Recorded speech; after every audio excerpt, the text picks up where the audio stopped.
Hi guys, I haven't been posting much lately because we had our first grandbaby born, so we've been a little busy.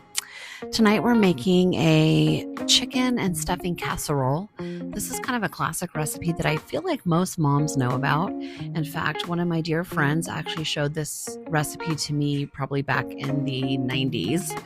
And we've been making it ever since. So I've got 5 large chicken breasts here.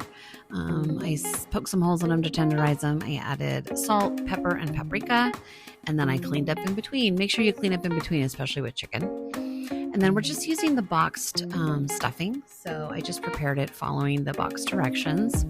I just poured it in there and I poured the butter and water over it, stirred it up, set that aside.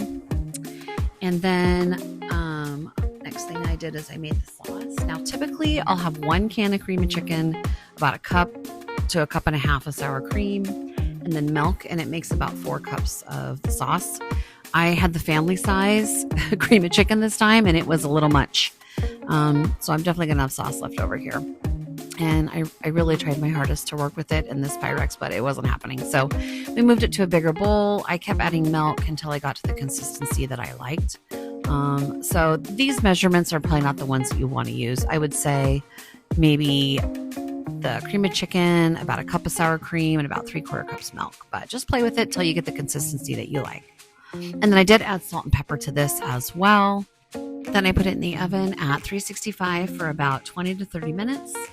And then brought them out, turned them over, and went about another 20 to 30 minutes. Once that part is finished, I went ahead and added the sauce to the whole thing on the top.